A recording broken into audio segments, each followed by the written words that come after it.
Se você é o contador que todo final do mês vai lá no portal do Simples Nacional, mais especificamente aqui no PGDAS-D, Programa Gerador do DAS Declaratório, e simplesmente fornece as notas fiscais de vendas, notas fiscais de serviços e clica lá para que o sistema processe e lhe forneça o DAS, que já vem o CNPJ do seu cliente, o valor, e aí você encaminha o DAS ao seu cliente e diz: pague até o dia 20 do mês seguinte. Aí eu te pergunto, você sabe exatamente o que o sistema, o programa gerador, está processando? Na verdade, o sistema, o governo, é uma mãe aqui no caso. No portal do Simples Nacional, fornece aos profissionais um programa onde ele simplesmente coloca as notas fiscais e o programa já calcula e manda recolher.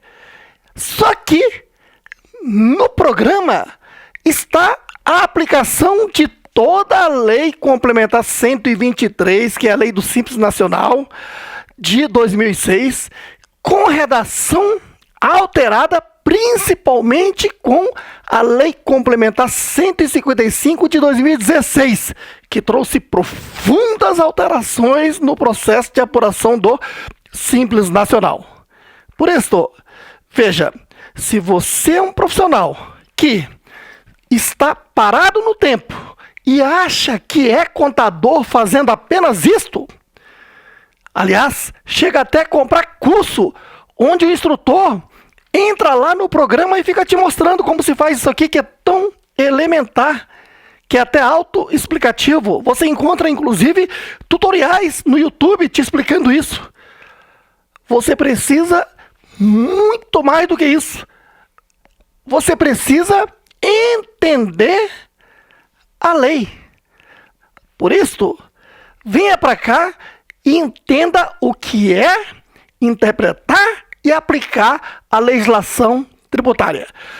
Por isso, eu vou te apresentar um resumão de apuração do Simples Nacional, principalmente com os novos cálculos que veio a partir de 1º de janeiro de 2018, com a referida Lei Complementar 155 de 2016, que entrou em vigor nessa data. Certo aí? Veja,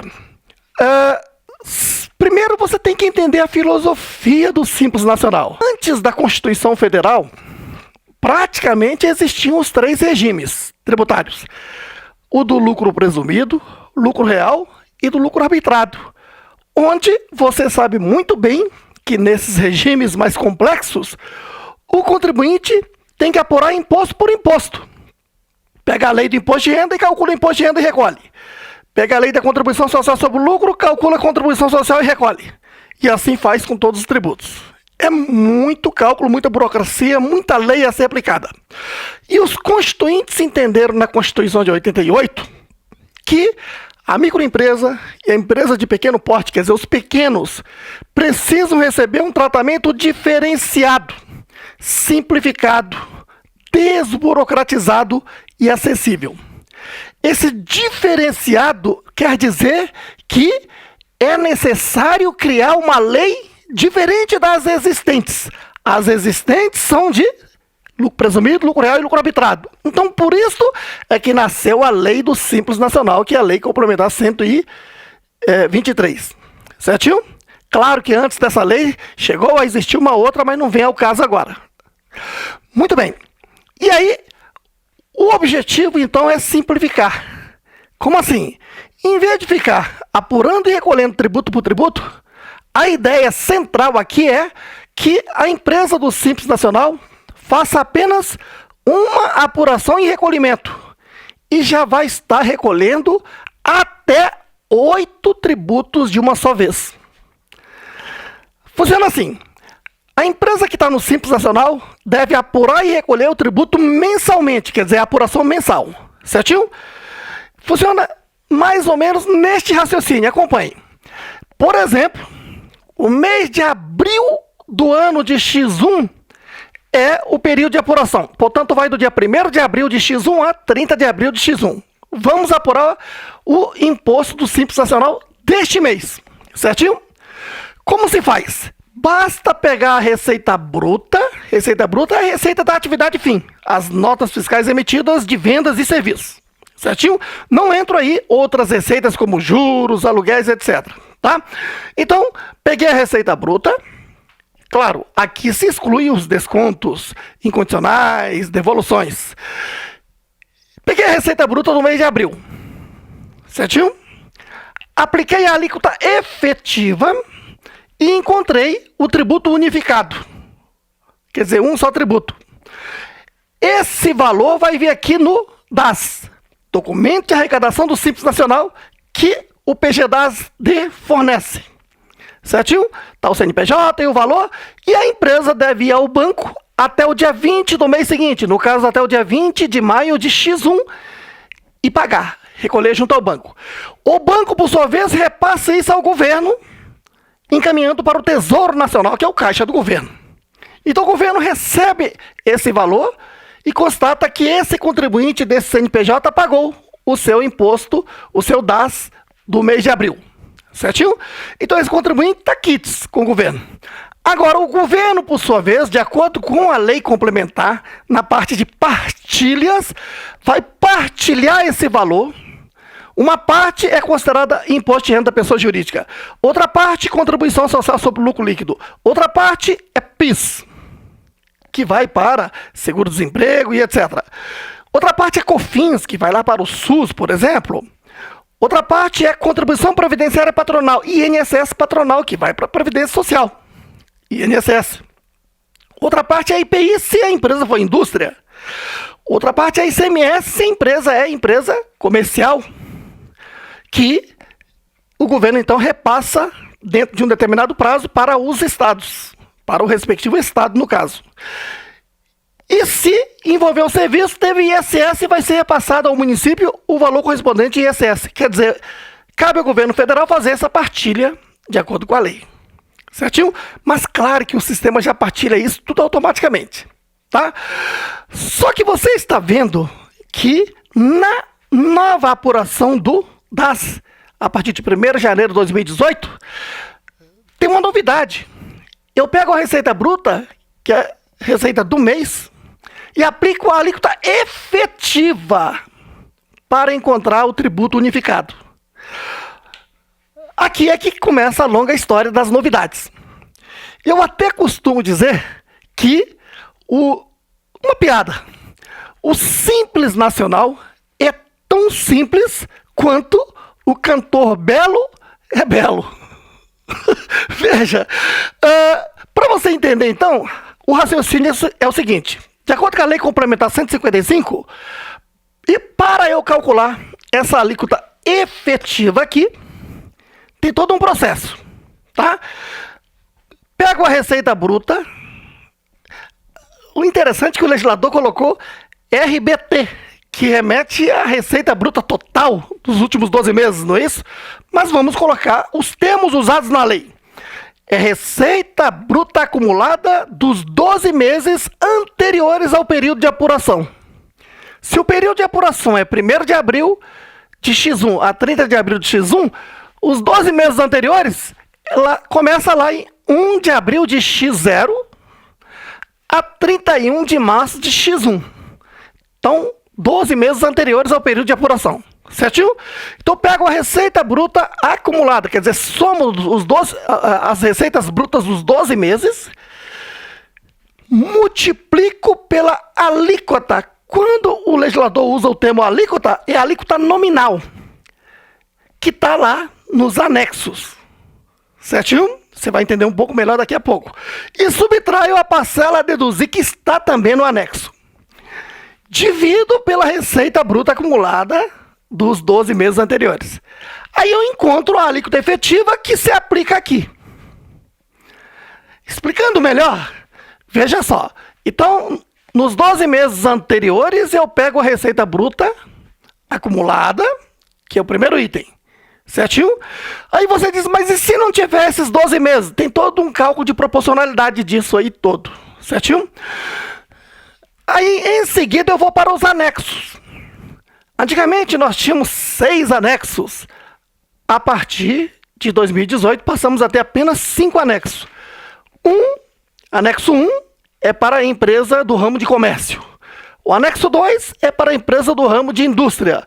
Anexos 3, 4 e 5 são de serviços. Há serviços do anexo 3, serviço do anexo 4, serviço do anexo 5.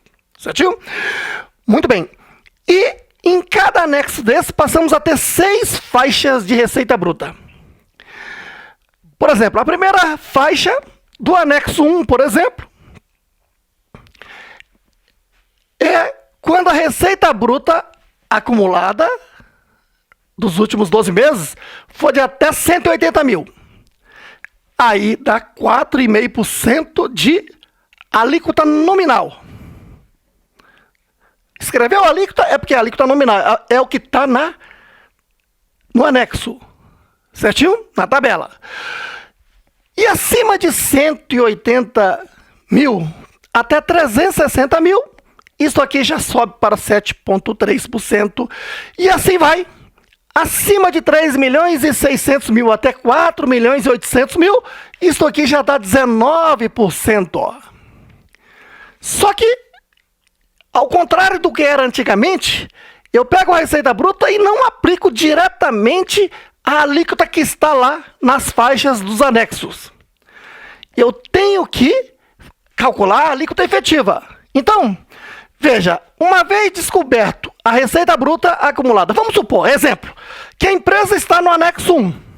É atividade de comércio, vendas, certinho? Bom, vai ser todos os meses anexo 1, porque é de acordo com o KNAI da empresa lá no CNPJ. Tá ok? Pronto. Isto é fixo todos os meses, até que venha a mudar a atividade, se for o caso. Tá, então a empresa está no anexo 1. Peguei a receita bruta acumulada dos últimos 12 meses e verifico qual é o valor que está dando. Está dando, vamos supor, 150 mil. 150 mil está aqui na primeira faixa, então a alíquota nominal é 4,5%. Certinho? E aqui tem uma parcela a deduzir. Na primeira faixa não tem, mas a partir da segunda faixa tem parcela a deduzir. E aí então, descoberto a receita bruta acumulada e vindo aqui para o anexo 1, estou aqui na faixa. Primeira faixa, eu sei que a alíquota é 4,5%. Pronto. Agora eu vou calcular a alíquota efetiva, que é pegar essa receita bruta acumulada, vezes a alíquota efetiva que está aqui, a alíquota nominal que está aqui no anexo 1, primeira faixa, 4,5%. Menos parcela a deduzir. Na primeira faixa não tem. Então aqui seria 0. Dividido pela receita bruta total dos 12 meses, no caso citado 150 mil, pronto, encontro a alíquota efetiva. Essa alíquota efetiva que eu vou aplicar sobre a receita bruta do mês de abril para encontrar o imposto ou tributo unificado que virá aqui no DAS a ser recolhido junto ao banco, para que o governo faça a partilha. Certinho? Só que o sistema aqui demonstrado fica muito fácil. Mas quando você pega a lei, cada detalhe desse está no dispositivo da lei. A lei é complexa, sem dúvida nenhuma, para ser interpretada. Por isto é que eu lhe convido a participar deste curso, que é o chamado Especialista Fiscal PME, Pequenas e Médias Empresas. Na verdade, aqui você vai estudar 3 cursos. O primeiro é o do Simples Nacional, mais o do Microempreendedor Individual, num só curso. Certinho? Porque o MEI faz parte do Simples Nacional num contexto geral e você vai entender durante o curso. Tá? Em seguida, o curso de lucro presumido, que é para as médias empresas, como se apura o Imposto de Renda da Pessoa Jurídica, Contribuição Social sobre o Lucro, PIS e COFINS cumulativos da empresa do lucro presumido. E veja aqui outra lei que o seu cliente vai estar cobrando o ano inteiro é o do Imposto de Renda da Pessoa Física.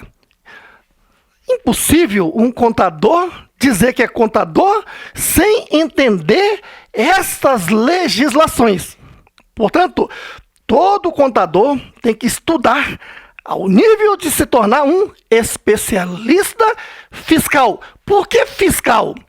Fisco é a Receita Federal, a Secretaria da Fazenda, quer dizer, o órgão que fiscaliza e arrecada. A lei tributária é a lei do fisco, daí legislação fiscal, certinho? Das pequenas e médias empresas, mas aqui já incluindo, inclusive, o próprio MEI. Quer dizer, a maior parte do trabalho hoje em dia do contador é atuando com o microempreendedor individual. Depois, a microempresa e empresa de pequeno porte, do Simples Nacional. Os escritórios contábeis atuam também com o lucro presumido, raramente com o lucro real. Por isso é que nós temos um curso à parte de especialista em lucro real exclusivamente para as grandes empresas. Certinho? E claro, imposto de renda da pessoa física, no dia a dia, o cliente diz, olha, faleceu o sócio X, como é que fica? Aí você tem que entender de legislação do espólio, que você tem um capítulo exclusivo aqui dentro do curso de imposto de renda. Certo aí? Ou então, o cliente diz, olha, eu vou aumentar o capital. O contador tem que estar sempre atento, que quando o seu cliente aplica um capital, você já tem que estar de olho qual a origem desse capital. E porque isso vai ter que ser justificado na declaração do imposto de renda do ano seguinte.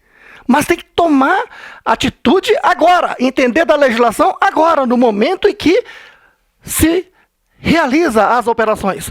Por isso, está aí apresentado para você esse valiosíssimo curso Especialista Fiscal PME, que fará de você um especialista, um consultor, um analista e deixar de ser um contador medíocre que fica simplesmente alimentando o PGDAS de mês a mês. Você sabe o que significa esse D? É declaratório. Uma vez informado aqui, você confessou a dívida, inclusive. Certinho?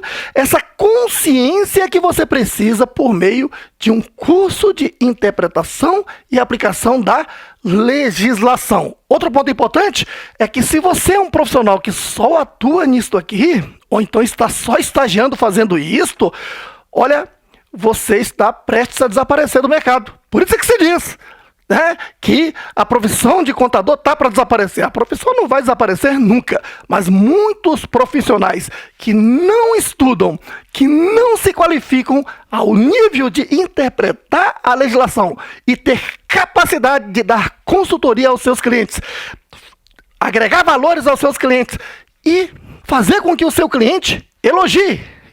E jamais esse tipo de coisa que a toda hora a gente vê.